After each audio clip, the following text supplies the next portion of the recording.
Hello student, आज हमारा video है छंद के ऊपर। छंद क्या है, कितने प्रकार के होते हैं, इनमें किन किन चीज़ों का ध्यान रखा जाता है, इन सभी के बारे में आज हमारा वीडियो है। तो चलिए शुरू करते हैं आज का हमारा वीडियो छंद रचना पर। तो छंद, इसकी परिभाषा इस प्रकार है कि अक्षरों की संख्या, मात्राओं की गणना। यानी देखिए, छंद जो है वो दो प्रकार के होते हैं, वर्णिक और मात्रिक। तो वर्णिक यानी अक्षरों की संख्या के हिसाब से, मात्रिक यानी मात्राओं की गिनती के हिसाब से। इसलिए यहाँ पर लिखा है कि अक्षरों की संख्या, मात्राओं की गणना, यति, गति, तुक एवं लय से नियोजित, इन सब से बंधी हुई, इन सब को लिए हुए जो एक विशिष्ट पद रचना होती है उसको हम छंद कहते हैं। यानी छंद क्या है, जिसमें अक्षरों का, जिनमें मात्राओं की गणना, इन सब का ध्यान रखा जाए, जो यति, गति, तुक, लय आदि से युक्त हो, आदि के नियम में बंधी हुई हो, उसी को हम छंद कहते हैं। यदि हम इसे दूसरे शब्दों में देखें कि काव्य के रचना विधान को, यानी काव्य के निर्माण के जो नियम हैं, इन सभी नियमों को हम क्या कहते हैं, छंद कहते हैं। यानी कविता करना, काव्य करना, काव्य की रचना करना, इन सभी के जो विधान हैं, उन सभी के जो नियम हैं, उसी को हम छंद रचना कहते हैं। छंद का दूसरा नाम, इसे एक अन्य नाम से भी जानते हैं, इसका दूसरा नाम है पिंगल। इसका नाम पिंगल इसलिए है कि पिंगल जो ऋषि थे, उन्हीं ने छंद के प्रणेता उनको माना जाता है। यानी पिंगल शास्त्र के प्रणेता कौन है, पिंगल शास्त्र, इसके प्रणेता पिंगल मुनि थे। छंद का सर्वप्रथम जो उल्लेख है वो ऋग्वेद में मिलता है। यानी आज की या कुछ समय पहले की नहीं, ये काफ़ी समय पहले की बात है कि इसका जो उल्लेख है कहाँ मिलता है, ऋग्वेद में मिलता है। अब छंद है क्या, ये क्यों इस्तेमाल किया जाता है, तो जिस प्रकार गद्य का नियामक, यानी जिस प्रकार गद्य को नियमों में बांधने वाला। देखिए, जब कोई चीज़ नियम में नहीं होगी तब वो सही नहीं होगी, या उसका किसी तरह से हम उसका अनुमान नहीं लगा सकते। जैसे हर चीज़ का एक नाप होता है, तौल होता है, हर चीज़ के एक नियम होते हैं, ऐसे गद्य को नियम में बांधने वाली जैसे व्याकरण होती है, इसी प्रकार से काव्य का नियामक जो है, पद्य का जो नियामक है, उसी को हम छंद कहते हैं। यानी पद्य को नियमों में बांधने वाला, पद्य के जो नियम हैं वही क्या कहलाते हैं, वही छंद कहलाते हैं। तो ये छंद की परिभाषा थी कि छंद क्या है। छंद है कि अक्षरों की संख्या, मात्राओं, यति, गति, तुक आदि, इन सब से बंधी हुई जो रचना होती है उसे हम छंद कहते हैं। तो आगे हम देखते हैं छंद कितने प्रकार के होते हैं और दूसरा छंद के अंग क्या क्या हैं। तो देखिए, छंद के जो अंग हैं वो इस प्रकार हैं, चरण या पद।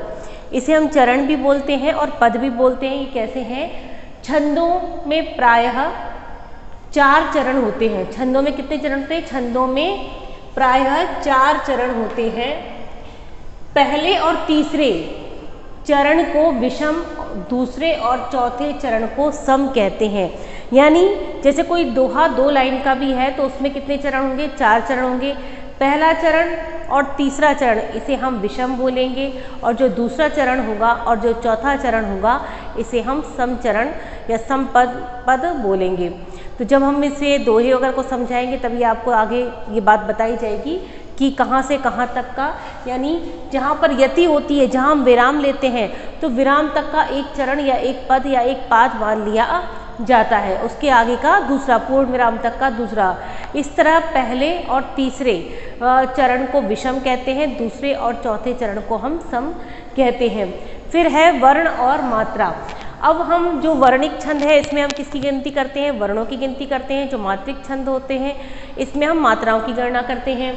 तो ह्रस्व वाले की एक, यानी जो ह्रस्व कहते हैं छोटे, जो छोटे वर्ण होते हैं, लघु वर्ण जो होते हैं, उनकी हम 1 मात्रा गिनते हैं, और जो दीर्घ वर्ण होते हैं उनकी हम 2 मात्रा गिनते हैं। तो अब लघु वर्ण कौन कौन से मानेंगे, अ, ई, उ, ऋ, ऋषि और चंद्रबिंदु। चंद्रबिंदु इसलिए कि मात्रिक छंद जहाँ होता है वहाँ पर इसकी गणना 1 मात्रा के रूप में की जाती है। बाकी अ, ई, उ, ऋषि और चंद्रबिंदु, इनकी हम 1 मात्रा के रूप में गणना करते हैं। और दीर्घ स्वर जो होते हैं, जैसे कि आ, ई, उ, ए, ऐ, ओ, औ, अनुस्वार और विसर्ग, इनकी हम 2 मात्राएं गिनते हैं। इनकी कितनी मात्राएं होंगी? इनकी 2 मात्राएं होंगी, यानी जहाँ भी जिस अक्षर पर होंगे वहाँ पर इनकी 2 मात्राएं हम गिनेंगे। फिर आता है क्रम। अच्छा, एक और है कि लघु के लिए, यदि हम लघु किसी को दिखा रहे हैं, ह्रस्व किसी को दिखा रहे हैं, ह्रस्व को हम लघु कहते हैं, दीर्घ को हम गुरु कहते हैं।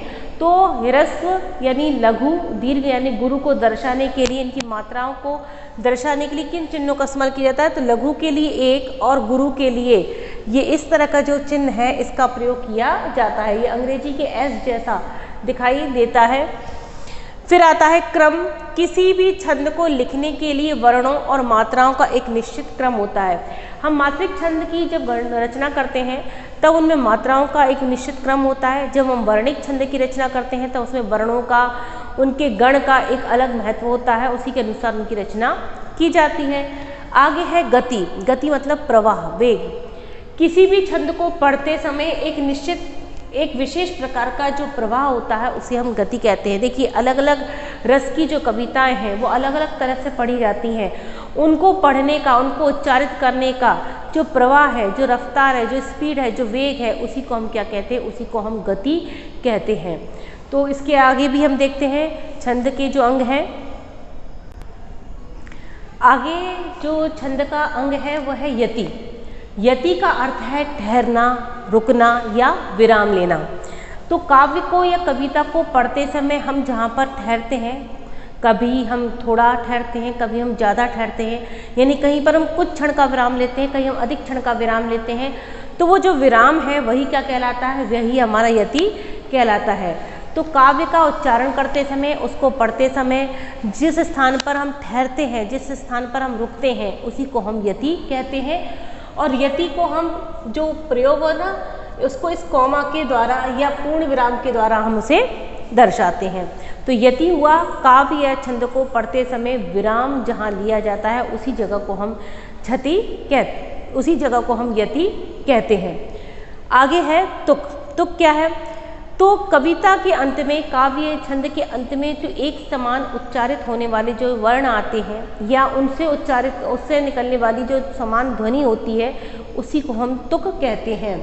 तो किसी भी छंद के अंत में वर्णों की समान आवृत्ति, यानी किसी भी छंद, कोई भी छंद रचना हो, चाहे दोहा छंद हो, चौपाई छंद हो, वो तो उन छंदों के अंत में वर्णों की समान आवृत्ति, एक जैसे वर्ण आ जाए या उनसे निकलने वाली समान ध्वनि को हम तुक कहते हैं। हम उसे क्या कहेंगे?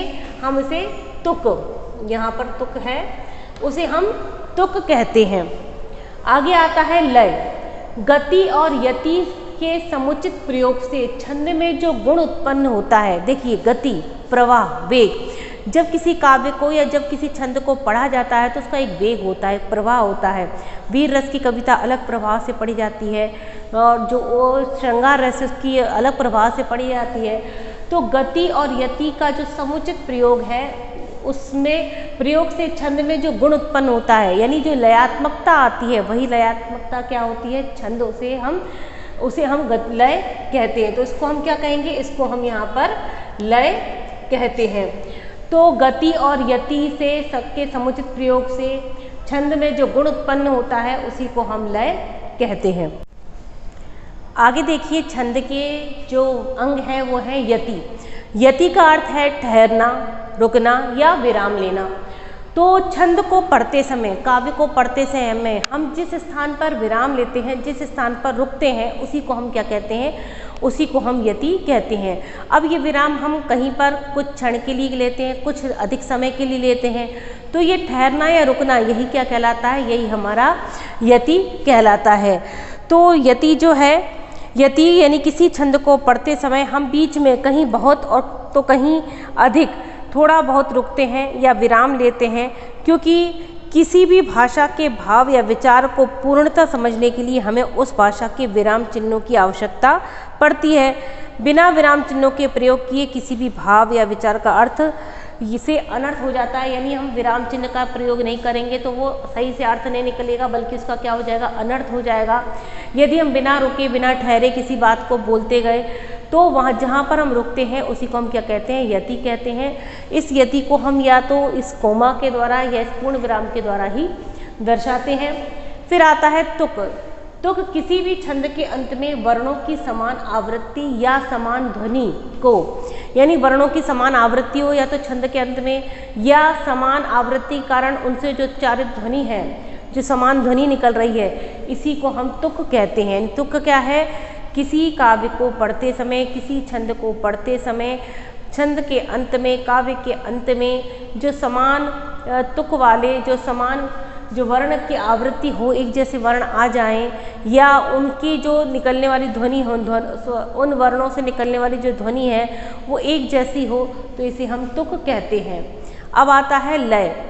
गति और यति के समुचित प्रयोग से, यानी गति, वेग, प्रवाह, किसी काव्य को पढ़ते समय जो वेग होता है, प्रवाह होता है वो, और यति यानी जो विराम लिया जाता है पढ़ते समय, तो प्रवाह और विराम के समुचित प्रयोग से जो छंद में जो गुण उत्पन्न होता है, एक विशेष प्रकार का जो गुण उत्पन्न होता है, उसी को हम लय कहते हैं।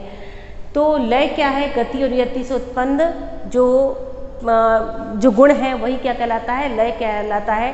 काव्य का विशेष गुण उसकी लयात्मकता ही होती है, यानी लयात्मकता काव्य का एक विशेष प्रकार का गुण होता है। इसके बाद आते हैं गण। अब ये जो गण होते हैं ये हमारे वर्णिक छंद है, इसमें इनका प्रयोग किया जाता है। तो 3 वर्णों का जो समूह होता है, 3 अक्षरों का जो समूह होता है, इसी को हम क्या कहते हैं? उसी को हम गण कहते हैं। तो छंद में 8 प्रकार के गणों का प्रयोग किया जाता है, यानी कितने प्रकार के हम गणों का इस्तेमाल करेंगे? हम 8 प्रकार के गणों का प्रयोग यहाँ पर करेंगे। इसके लिए एक सूत्र है, एक फॉर्मूला है। यदि आपने इस सूत्र को अच्छे से याद कर लिया, इस चीज़ को याद कर लिया, तो आप वो पूरा जो गण का सूत्र है वो अच्छे से बना पाएंगे, गण समझ पाएंगे कहाँ पर किन गणों का, य माता वाले गण कौन है, र माता वाले कौन से हैं, ये अच्छे से समझ पाएंगे। तो देखते हैं इसका सूत्र। तो ये है गणों को, मतलब अक्षरों को, गणों को गिनने का जो सूत्र है वो य माता राज भान सलगा, ये एक सूत्र है। यदि हमने इस सूत्र को याद कर लिया तो हम वर्णिक छंदों में वर्णों की गणना अच्छे से कर सकते हैं, सही तरीके से समझ सकते हैं। ये एक बहुत साधारण, बहुत सरल एक सूत्र है जिसे सिर्फ समझने की और जानने की आवश्यकता है, जिससे हम छंद, वर्णिक छंद में जो गिनती है वर्णों की, उसको अच्छे से कर सकते हैं। तो देखिए, सबसे पहले मैंने आपको बताया था गण होता है 3 अक्षरों का या 3 वर्णों का समूह। तो इस सूत्र के द्वारा य माता राज भान सलगा, इस सूत्र के द्वारा हम कैसे गणों की गणना करेंगे? तो य माता में जैसे मैंने सबसे पहले ले लिया ये य गण। अब हम गण 8 प्रकार के गणों को करेंगे, तो इसका जो एक एक अक्षर है ना, वही क्या है, उसी के से इसका नाम पड़ेगा। देखिए, य से यगण, म से मगण, त से तगण, र से रगण, ज से जगण, भ से भगण, न से नगण और स से सगण। ये इनके गण की संख्या हो गई। ये 8 प्रकार के गण होते हैं, ये हो चुके। अब हम इसमें कैसे मात्रा या किस प्रकार से हम इसमें वर्णों की गणना करेंगे? तो देखिए, 3 जो मैंने कहा है आपको कि 3 वर्णों का समूह क्या कहलाता है? गण कहलाता है। इसलिए हम जो भी गण बना रहे, जैसे हम यह गण के लिए वर्णों का, हम संख्याओं का चुनाव करना चाहते हैं, तो हम य के आगे इस 2 वर्णों को और ले लेंगे। तो ये क्या हो गया? य माता हो गया। तो मैंने यहाँ पर य माता लिख दिया। अब य माता में हम देखेंगे य कैसा है? लघु है, तो हमने उसके लिए लघु चिन्ह लगाया है। माँ कैसा है? गुरु है, तो हमने इसमें गुरु का चिन्ह का प्रयोग किया है। ता कैसा है? गुरु है, तो हमने इसके लिए गुरु का प्रयोग किया है।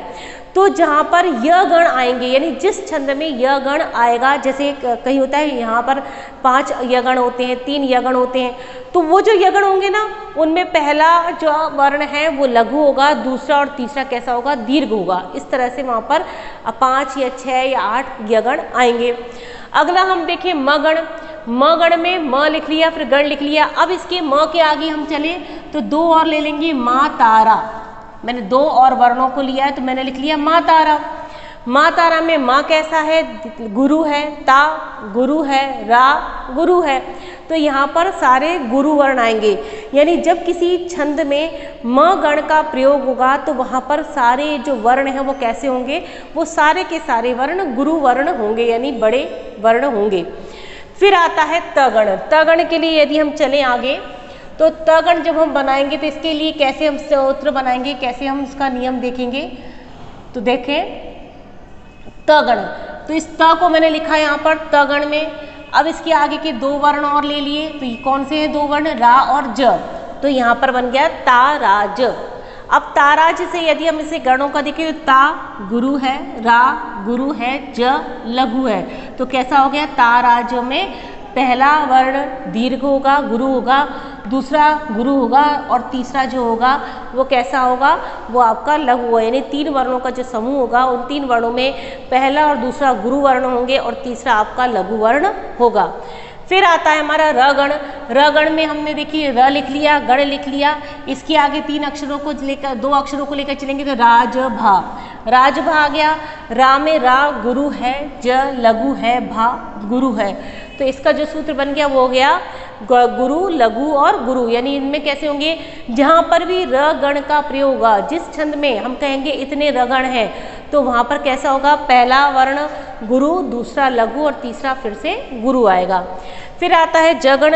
जगण में देखिए, जगण में इसके आगे अगर हम दो वर्ण लेकर चलें तो जभान, जभान में ज कैसा है, लघु है, भा दीर्घ है, गुरु है, और न भी कैसा है, लघु है, तो लघु के लिए एक, गुरु के लिए दो और लघु के लिए एक। इस प्रकार से जहाँ पर जगण का प्रयोग होगा वहाँ पहला अक्षर लघु होगा, दूसरा आपका गुरु होगा, तीसरा आपका वर्ण फिर से कैसा होगा, लघु होगा।